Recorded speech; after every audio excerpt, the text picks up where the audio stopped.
എൻ്റെ തക്കാളി തൈകളൊക്കെ ഏകദേശം കമ്പൊക്കെ കുത്തി കൊടുക്കാനായിട്ടുണ്ട് കേട്ടോ. അപ്പം ഞാനങ്ങനെ കമ്പ് അല്ലെങ്കിൽ നമുക്ക് വള്ളിയൊക്കെ കെട്ടിക്കൊടുക്കാവേ. അപ്പോൾ അതിന് മുമ്പ് ഞാൻ അതിൻ്റെ ചുവട്ടിലുള്ള മൂത്ത ഇലകളൊക്കെ ഇതേപോലെ ഒന്ന് കട്ട് ചെയ്ത് കളയുവാണ്. അപ്പോൾ അങ്ങനെ ചെയ്ത് കളഞ്ഞാലേ നമ്മുടെ ബാക്കിയുള്ള ഇലകളും തണ്ടും ഒക്കെ നല്ല ഉഷാറിൽ വളരും കേട്ടോ. അപ്പോൾ അങ്ങനെ ചെയ്ത് കളഞ്ഞിട്ട് ഞാനൊരു പ്ലാസ്റ്റിക്കിൻ്റെ കയറാട്ടോ കെട്ടിക്കൊടുക്കുന്നത്. ഇതേപോലെ മുകളിലും ഒന്ന് ഉടക്കി വെച്ചതിന് ശേഷം താഴെ നമ്മുടെ തക്കാളിയുടെ ചുവട്ടിലും ഒന്ന് ലൂസാക്കിയിട്ടൊന്ന് ഉടക്കി വെച്ച് കൊടുത്തതിന് ശേഷമേ ഇതേപോലെ ഒന്ന് നമ്മുടെ തക്കാളി തൈ ഒന്ന് ആ വള്ളി വഴി ഒന്ന് ഇതുപോലെ ഒന്ന് ചുറ്റി കയറ്റി കൊടുത്തിട്ടുണ്ട് കേട്ടോ.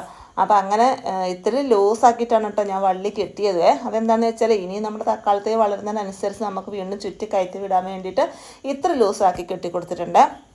അപ്പോൾ അങ്ങനെ ചെയ്ത് കഴിഞ്ഞാൽ പിന്നെ നമ്മുടെ തക്കാളി തൈ ഒടിഞ്ഞു പോകുമോ വളഞ്ഞു പോകുമോ എന്നൊന്നും പേടിക്കേണ്ട ആവശ്യമില്ല. ഇതേപോലെ നമ്മൾ ഇടയ്ക്കിടയ്ക്ക് വളരുന്നതിനനുസരിച്ച് ചുറ്റി കയറ്റി വിട്ടാൽ മതി കേട്ടോ. അപ്പോൾ അങ്ങനെ ഞാൻ നമ്മുടെ തക്കാളി തൈ എല്ലാം ഇതേപോലെ ഒന്ന് പ്ലാസ്റ്റിക്കിൻ്റെ കയറ് വെച്ച് ചുറ്റി വിട്ടിട്ടുണ്ട്. ഇതല്ല എങ്കിലും നമുക്ക് കമ്പൊക്കെ ആണെങ്കിലും ഗ്രോ ബാഗിൽ ഓരോ കമ്പ് കുത്തി അതുവഴി നമുക്ക് വള്ളി കെട്ടി കൊടുക്കുകയും ചെയ്യാം കേട്ടോ. അപ്പോൾ ഇപ്രാവശ്യം ഞാൻ ഇങ്ങനെയാണ് ചെയ്തത്.